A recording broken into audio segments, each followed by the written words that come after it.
The afternoon sun was warm and gentle, falling through the leaves of the big oak trees in Riverside Park. It made a moving pattern of light and shadow on the ground. On one of the old green benches, a little girl sat quietly. Her name was Lily. She was 11 years old, with her dark hair tied back in a ponytail. She was completely focused on the open book in her lap. It wasn't a school book. It was a sketchbook, filled with her drawings of birds, trees, and the funny-shaped clouds she liked to watch dot next to the bench. Lying calmly on the cool grass was Duke. He was a big German shepherd, with a coat of tan and black that shone in the sun. His ears were up, taking in every little sound of the park, the chatter of squirrels, the distant laugh of a child, the rustle of the breeze. To anyone walking by, he looked like a well-behaved family dog, a big, friendly pet keeping his girl company. They would see the girl occasionally reach down and scratch behind his ears, and the dog would thump his tail once or twice against the grass in a slow, contented rhythm. What they couldn't see was Duke's history. Duke was not just a pet. For 7 years, he had been a police dog, a canine. He had worked with Lily's dad, a police officer. Together, they had tracked people through dark woods, searched buildings, and Duke had been trained to protect his handler without a second thought. He knew commands in a special language, and he knew how to read danger in a way a normal dog simply doesn't. He was retired now, living a life of comfortable pillows and regular meals at Lily's house. But the training, the deep instinct to watch and guard, was still there, just beneath the surface. Right now, in the peaceful park, he was relaxed. But his eyes, a warm, intelligent brown, never stopped moving. They watched a jogger pass by. They followed a butterfly. But they always came back to Lily. She was his most important job now. Lily was adding careful shading to a drawing of a robin when a sudden, harsh noise ripped through the calm. It was the loud, ragged roar of motorcycle engines, not just one, but several. The sound grew louder and then stopped with a jarring crunch of gravel in the small parking lot near the playground. Lily's hand paused. She didn't look up, but a little line of worry appeared between her eyebrows. Duke's head lifted from his paws. His ears, which had been relaxed, swiveled forward like satellite dishes, pointing toward the source of the noise. His body was still, but a new kind of tension ran through him. 3 men climbed off the bikes. They were big, wearing leather vests over old T-shirts. Their boots were heavy and loud on the pavement. Their voices were too loud, filled with rough laughter and words that made Lily shrink a little into herself. She kept her eyes on her sketchbook, pretending to be very interested in her robin's wing. She practiced a trick her dad had taught her. Be small, be quiet, don't make eye contact. Sometimes, he said, trouble just passes by if you don't attract its attention. The men were walking toward the picnic tables, but their path brought them close to Lily's bench. She could smell a mix of leather, gasoline, and something sour like old beer. She held her breath. Duke was no longer lying down. He was now sitting upright, very straight, beside the bench. He wasn't growling. He wasn't showing his teeth. But his entire attention was fixed on the 3 men. His calm, panting expression was gone, replaced by a look of pure focus. The happy dog was gone, and in its place was something watchful and assessing. Lily risked a tiny glance from under her eyelashes. The man walking in front, the one with a thick beard and a scowl, seemed to be the leader. He was looking right at her. A cold little knot formed in Lily's stomach. She looked back down at her paper, her heart starting to beat a little faster. She let her left hand drop down to rest on Duke's broad back. The feeling of his warm, solid fur under her fingers was a comfort. She could feel the tight muscles underneath. "Hey," one of the other men, a bald one with tattoos on his arms, said loudly. "Nice and quiet over here, ain't it?" The leader, the one named Vince, just grunted. His eyes were still on Lily. He seemed annoyed by the quiet, by the peacefulness of the scene. He wanted to shake it up. He changed his direction slightly, not heading for the tables anymore, but walking straight toward Lily's bench. Each heavy step of his boots on the path sounded like a drumbeat. Lily's hand pressed a little harder into Duke's fur. The dog didn't move, but a low, quiet rumble, so deep it was more a vibration than a sound, traveled from his chest up through her fingertips. It wasn't a warning for the men to hear. It was a signal for her. It said, "I am here. I see them." The sunny afternoon didn't feel warm anymore. It felt still and heavy, like the air before a storm.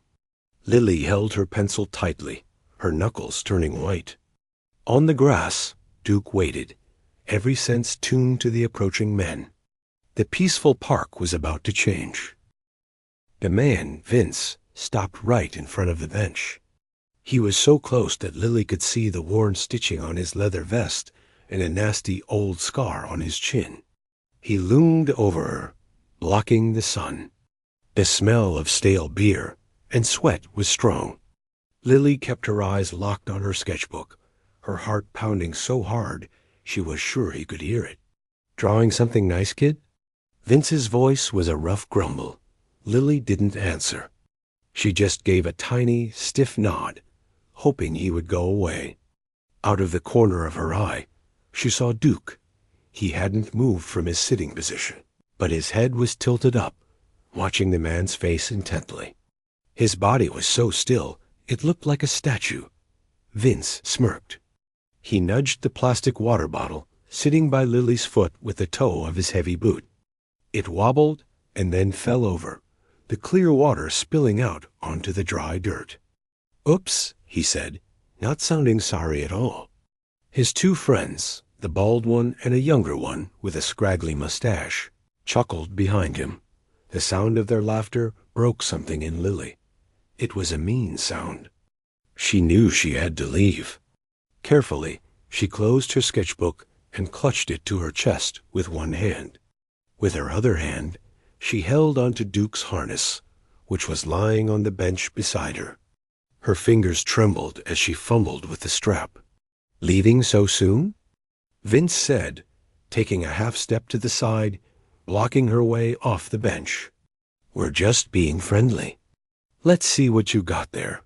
He reached a big, calloused hand toward her sketchbook. Lily jerked back, pressing the book tightly against her. "No," she whispered, the word coming out as a tiny puff of air. "Come on, don't be rude," the bald man Mac said. He stepped closer, his shadow joining Vince's, making the space around the bench feel dark and small. Suddenly, Mac's hand shot out. It wasn't a slow grab. It was fast and greedy. He snatched the sketchbook right from Lily's grasp. The force of it pulled her forward, and she let out a small, sharp cry of surprise and hurt. That sound a child's cry of distress, cut through the air. For Duke, it was like a switch had been flipped. That single sharp sound meant one thing. His person was in trouble. All the quiet watching was over Dot in that same second. As Mac was laughing and turning the book over in his hands, Duke moved. He didn't bark or snarl a warning first. He exploded from his sitting position into motion. It was a blur of tan and black, silent and deadly fast. He didn't go for Mac, who had the book. He went for the biggest threat, the leader, Vince, who was still looming over Lily. Duke's powerful jaws clamped around Vince's forearm right below the elbow. It wasn't a wild, biting snap. It was a precise, controlled clamp meant to hold and to stop. Vince's eyes went wide with shock, and then his face crumpled in pain. A loud, raw scream tore out of his throat. Get IT off. Get I to OFF. He stumbled backwards, trying to yank his arm free, but Duke held on with the grip of a trained animal. The dog's weight pulled Vince off balance. Mac dropped the sketchbook in surprise.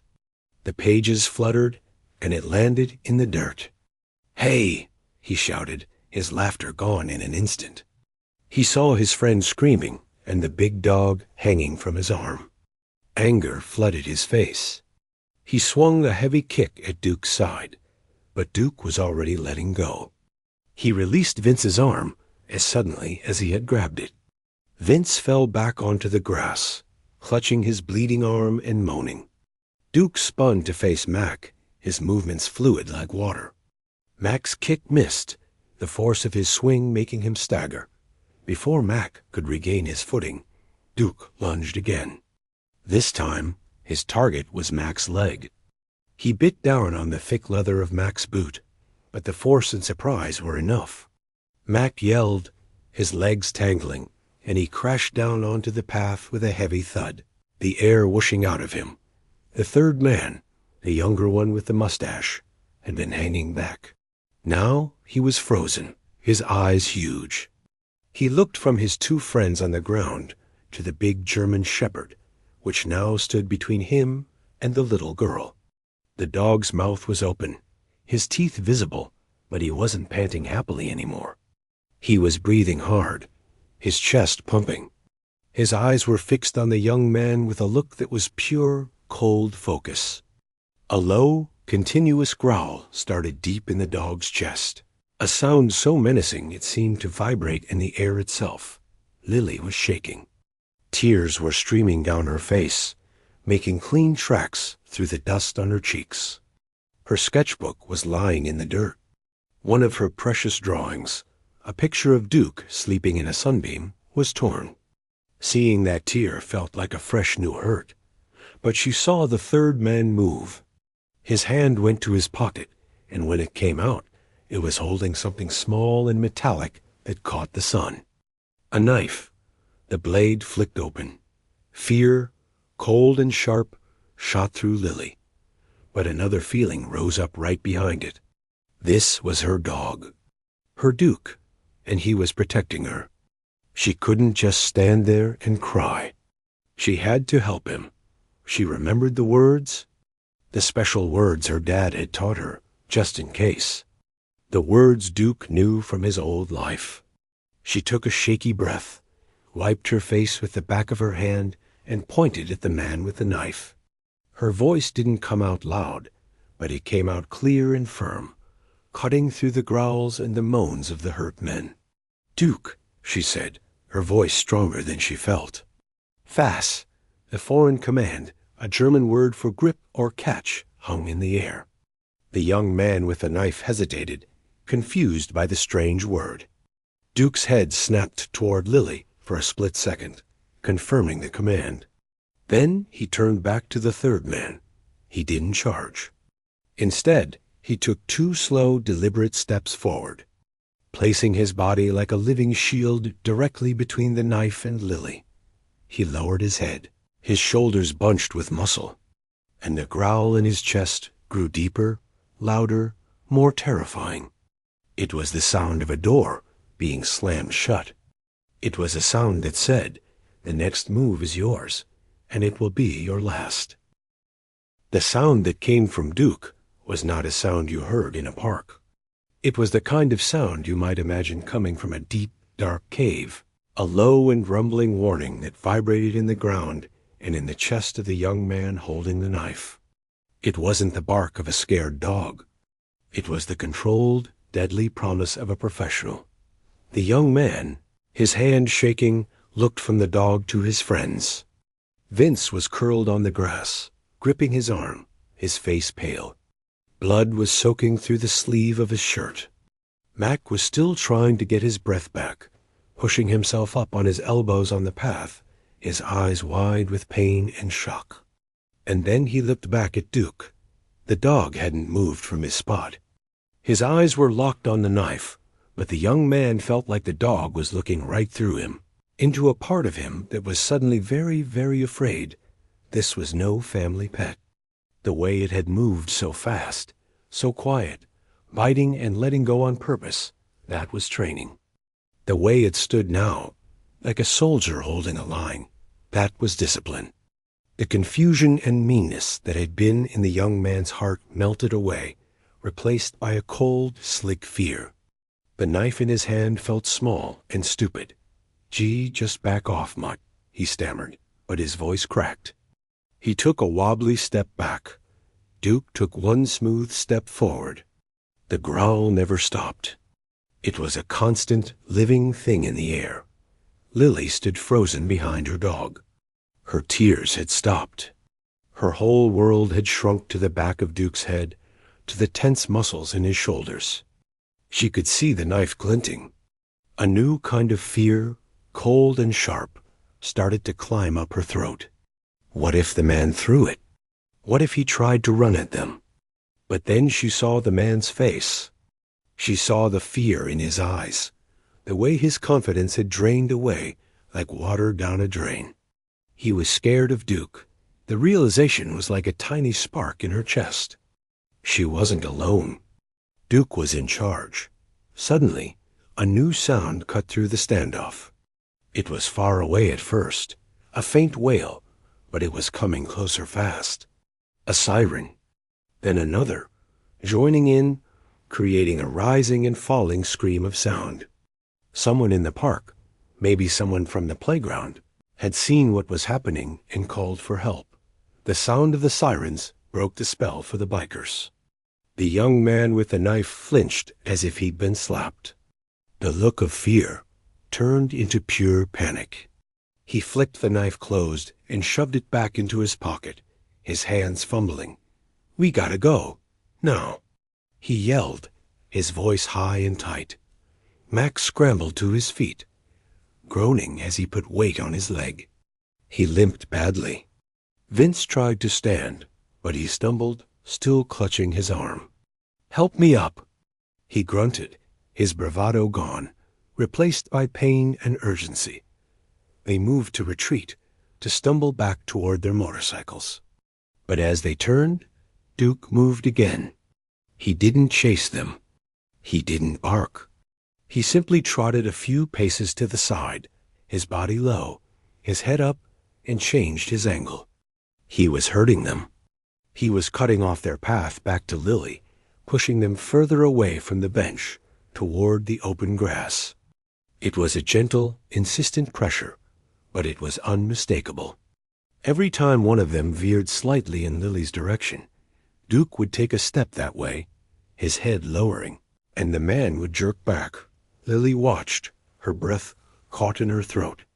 She saw what Duke was doing. He was controlling them without even touching them. He was using their own fear to keep them away from her. She slowly bent down, her eyes never leaving the scene, and picked up her sketchbook from the dirt. She brushed off the gravel and held the torn page gently against the cover. With a screech of tires, the first police car roared into the parking lot, its blue and red lights painting the trees in frantic flashes. The doors flew open before it had even fully stopped. 2 officers jumped out, their hands resting on their belts, their eyes scanning the park quickly, professionally. The scene they saw was confusing but clear. 3 rough-looking men, one bleeding badly, one limping, all trying to hurry away from a bench. A terrified little girl standing by that bench, clutching a book to her chest. And between them, a majestic German shepherd, standing calm and alert. Watching the men retreat, the officers moved quickly. "You 3. Stop right there. On the ground." One of them shouted, his voice full of authority. The bikers stopped, their shoulders slumping. They knew it was over. They slowly got down on their knees on the grass. The other officer started walking toward Lily, his face softening with concern. "It's okay, sweetheart. You're safe now. Are you hurt?" But before Lily could answer, a second patrol car came in fast. This one stopped even more abruptly. The driver's door opened, and a man in a police uniform leaped out. It was Lily's dad. His face was pale, his eyes wide with a fear no officer should ever feel. He had heard the call come over the radio, a disturbance in the park. A child involved, and a cold dread had filled him when he heard the location. His eyes swept the scene, past the man on the ground, past his colleagues, and landed on Lily and on Duke standing in front of her. For a single heart-stopping second, he saw his daughter's tear-streaked face and his retired partner in a stance he knew all too well, the protective stance. The pieces crashed together in his mind. "Lily!" He cried out, running toward her, not as an officer now, but as a father. Lily finally broke. The brave face she had held for Duke crumbled. A sob escaped her lips, and she ran past Duke, throwing herself into her dad's arms. He caught her, holding her so tightly she could barely breathe, but she didn't care. She buried her face in his shirt, the familiar smell of his laundry soap and coffee making the last of the terror start to melt away. "Daddy," she whispered. Over and over. Over her head, her father looked at Duke. The dog had turned and was watching them. His job was done. The fierce guardian was gone, and in his place was just a tired old dog. He walked over slowly and nuzzled Lily's hand that was gripping her dad's shirt. Lily reached down and wrapped her arms around Duke's neck, holding on to both of her protectors at once. Her dad looked from his sobbing daughter to the three men being handcuffed by his partners, to the torn sketchbook on the ground, and finally to the deep, proud intelligence in Duke's eyes. He didn't need to ask what happened. The story was written clearly in the quiet park, in the fading light, and in the unbreakable bond between a girl and her dog. The next few hours were a blur of bright lights, quiet voices, and the feeling of being safe but still shaky. Lily sat in a small, warm room at the police station. It wasn't a scary cell. It was a comfortable room with soft chairs and a table. A kind female officer had brought her a cup of hot chocolate that was too sweet, but she held it anyway, letting the warmth seep into her hands. Her dad was just outside the door, talking in a low, serious voice with other officers. She could hear bits and pieces. Through a window in the door, she could see him. He kept looking over at her every few seconds, his face tight with a mix of anger and relief. Duke was lying on the floor beside her chair, his head resting on his paws. He seemed calm, but his eyes were open, watching the door. Every so often, he would lift his head and sniff the air, and look up at Lily and thump his tail once on the floor. He was still on duty, but it was a quieter duty now. The door opened gently, and her dad came in, followed by the kind officer. He knelt in front of Lily's chair, so he was at her eye level. "How are you holding up, sweetie?" he asked, his voice soft. "I'm okay," Lily whispered. It was mostly true. The shaking in her legs had stopped. "We need to ask you a few questions, just so we can write everything down correctly," her dad said. "This is my friend, Officer Alvarez. Is it okay if she talks with you for a little bit?" "I'll be right here." Lily nodded. Officer Alvarez sat in the chair opposite her. She didn't have a big notebook or a stern face. She smiled gently. "You've had a really scary afternoon, Lily. We just want to get the story straight. Can you tell me, in your own words, what happened from the beginning? When did you first feel scared?" Lily took a deep breath. She started with the motorcycles, the loud noise. She talked about the men walking over, about the water bottle being kicked.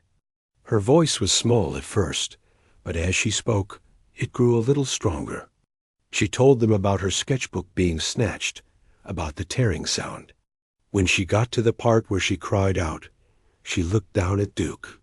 And then Duke just knew. He didn't wait. He just helped. Officer Alvarez listened carefully, writing a few things down. "He helped," she repeated. "Can you tell me what he did?" Lily described it as best she could. The way Duke moved so fast, the way he bit the first man's arm, but then let go. How he tripped the second man. She explained how the third man had the knife, and her voice got very quiet. I told Duke Fass. I'm sorry. I know I'm not supposed to, unless it's a real emergency. Her dad reached out and put a hand on her knee. You did exactly right, Lily. Exactly right. That was a real emergency. Officer Alvarez nodded in agreement. You used your training perfectly. You and Duke make a good team. Meanwhile, in another part of the station, things were very different. The three bikers were in separate rooms. Vince was at the hospital under guard, getting stitches in his arm. The doctor had said the bite was severe but clean. The dog had known exactly what it was doing. Mac and the younger man, whose name was found to be Joe, were being questioned. Mac was angry, his leg propped up on a chair, demanding to press charges against the vicious animal. But the story was falling apart. The police had already spoken to a woman who had been pushing her child on the swings. She had seen the whole thing from a distance. She saw the men surround the girl. She saw the one kick the water bottle. She saw the book being taken. Her statement was clear. Then a detective brought in a laptop. We pulled the security footage from the park camera by the parking lot, he said to Mac. The angle is good. The audio isn't great, but we can see everything. He played the video. On the screen, in silent, clear pictures, was the whole story. There was Lily sitting alone. There were the three men, walking aggressively toward her. You could see them crowd around the bench. You could see the moment the sketchbook was grabbed. You could see Lily's small body jerk with the force of it. And then, like a bolt of fur, Duke entered the frame. The video showed his movements were not wild, but direct. It showed him protecting the space around Lily. Most importantly, it showed the moment Joe pulled out the knife. That changed everything. When the video ended, the detective looked at Mac. You're facing charges. Harassment of a minor. Attempted theft. And your friend with the knife? That's carrying a prohibited weapon and brandishing it. The dog didn't attack you out of nowhere. You created a threatening situation for a child. The dog responded to that threat. Mac's anger seemed to leak out of him. He slumped in his chair, looking at the floor dot back in the war room. Officer Alvarez was finishing her notes. I think that's all we need from you, Lily. You've been very brave and very clear. She looked at Lily's dad. We'll need your statement about Duke's training and status, but given the witness and the footage, this is very clear-cut. The dog's actions were justified. He was defending his owner from a clear and present danger. Lily's dad let out a long breath he seemed to have been holding for hours. Thank you, he said, his voice thick. Just then, the door opened again, and a tall man in a suit came in. He introduced himself as the assistant district attorney. He crouched down a little to talk to Lily. Hi, Lily. I'm the person who gets to decide if those men get in more trouble. Because of how brave you were, and because of your dog, and because of the nice lady who watched and called us, those men are going to be held accountable. You helped make sure of that. Lily didn't quite understand all the words, but she understood the feeling. The men who had tried to scare her were the ones in trouble. Not her. And not Duke Dot. It was late when they finally left the station. The sky was dark, dotted with stars. Lily was exhausted, her mind feeling full and fuzzy. Her dad carried her sketchbook. He had carefully placed the torn drawing of Duke inside, promising they could fix it with tape Dot as they walked to the car. Lily held tightly to Duke's leash. He walked calmly beside her, his pace slow to match hers. He seemed older somehow, tired from the work of the day. Her dad opened the back door of the car, and Duke jumped in. Lily climbed in next to him. She didn't put on her seatbelt right away. Instead, she wrapped her arms around Duke's neck and buried her face in his fur. He turned and licked her ear once, a slow, gentle swipe of his tone. "Good boy, Duke," she whispered into his fur. "You're the best good boy." In the front seat, her dad started the engine. He looked in the rearview mirror and saw his daughter, safe, hugging the dog who had saved her. The tight knot of fear in his chest finally began to loosen. The system was working. The bad men were caught. But he knew, deeper than any of that, what had really saved the day. It wasn't just the training. It was the love. It was a dog who knew his girl was in trouble, and a girl who knew, in the scariest moment, that she could trust her friend completely. The quiet in the car on the drive home was a soft, comfortable kind of quiet. It wasn't empty. It was full of the unspoken feeling of being safe together after a storm. Lily sat in the back, her cheek resting against the cool window, watching the streetlights blur by. Her hand was draped over the seat, her fingers buried in the thick fur of Duke's neck. Every few minutes she would give him a little scratch, and he would sigh a deep, contented sigh that fogged up the window next to him. Her dad kept glancing in the mirror. "We'll get some ice cream on the way," he said, his voice gentle. "Any flavor you want." "Chocolate," Lily said softly. Then, after a pause, she added, "Duke can have a little bite of the cone." Her dad smiled, a real smile that reached his eyes for the first time that evening. "He's earned a whole cone of his own." They pulled into the driveway of their small, cozy house. The porch light was on, a warm yellow beacon in the night. Inside, everything was just as they had left it that morning. A school bag by the door, a pair of shoes kicked off in the living room, the friendly clutter of a family. But to Lily, it all looked different. It looked precious. While her dad went to the kitchen, Lily sat on the living room rug with Duke. She didn't turn on the TV. She just sat with him, running her hands over his head, his ears, his back. She looked at him closely, really looked. She saw the little white hairs around his muzzle that showed he was getting older. She saw the small, thin scar above his left eye from his police work, a story he'd never be able to tell. This dog, who snored on the couch and begged for scraps at dinner, was also a hero. The two things existed in him together, and it made her love him even more. Her dad came back with 2 bowls of ice cream and a plain dog biscuit shaped like a bone. He sat on the floor with them. For a while, they just ate in peaceful silence. "The news people might call tomorrow," her dad said carefully, licking his spoon. "What happened at the park? It's a big story. People will want to talk to you and to Duke." Lily frowned, her spoon stopping halfway to her mouth. "I don't want to talk to them. I don't want them taking pictures of Duke. He'd hate that."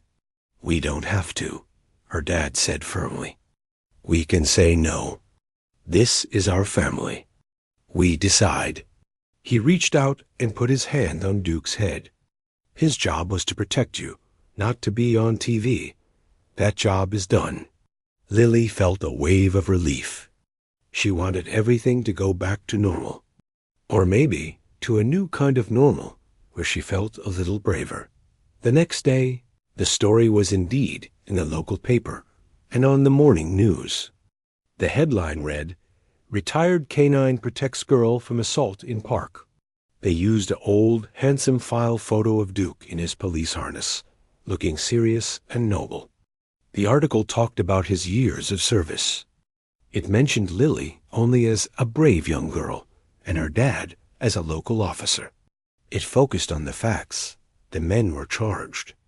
The evidence was clear, and the dog's actions were legally justified. At school, a few of her friends had heard about it.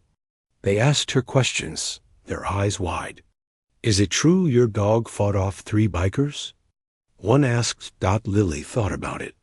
She thought about the fear, the sound of the growl, the feeling of being shielded. "He didn't fight," she said quietly.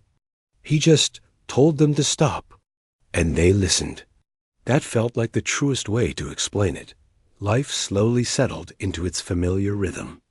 The men, Vince, Mac, and Joe, all took plea deals. The video and the witness made a trial pointless. They were sentenced to time in jail. Lily's dad explained it to her in simple terms. They were being held accountable, and they wouldn't be able to scare anyone else for a good, long while. Weeks turned into months. The first cold breeze of autumn began to blow, swirling the fallen leaves in the park. Lily started walking past the park again on her way home from school. At first, she would cross to the other side of the street. But one sunny afternoon, she stopped. She looked at the bench, the same old green bench. Duke, walking beside her on his leash, looked at it too. He sniffed the air and then looked up at her, waiting for her decision. She took a deep breath. "Come on, Duke." They walked into the park. Her heart beat a little faster, but it was okay. She walked up to the bench. She sat down. Duke lay at her feet, just like before, his head on his paws. He let out a big sigh and closed his eyes, soaking in the sun. Lily reached into her bag and pulled out her sketchbook. The taped-up drawing of Duke was right at the front. She turned to a new, clean page. She looked at Duke, at the way the light fell across his peaceful face, at the way his chest rose and fell slowly. She picked up her pencil and began to draw. The only sounds were the scratch of her pencil and the distant joyful shouts from the playground. That night, after homework was done and dinner was eaten, Lily's dad came to tuck her in. Duke was already there, a heavy, warm weight across the bottom of the bed. Her dad sat on the edge of the mattress. "You doing okay, kiddo?" He asked, like he did every night now. "Yeah," she said, and this time she really meant it. She wasn't having bad dreams anymore. He leaned over and kissed her forehead. "I'm so proud of you. You were so brave." "I wasn't brave," Lily whispered, her hand finding Duke's back under the blankets. Duke was the brave one. Her dad shook his head gently. "Love makes us brave, Lily. You trusted him, and he loved you enough to protect you. That's a different kind of bravery. It's the best kind." He said goodnight and turned out the light, leaving the door open a crack. In the soft, dark room, Lily curled on her side. Duke shifted in his sleep, letting out a small woof as he chased something in a dream. Maybe a squirrel. Maybe a memory. Lily smiled in the darkness. She let her arm rest over him, feeling the steady, strong beat of his heart. Outside, the world moved on with all its noise and its troubles. But in this room, there was just a girl and her dog. He was a retired hero, a cookie thief, a blanket hog, and the keeper of her courage. And she was his girl. That was the whole story, and it was enough.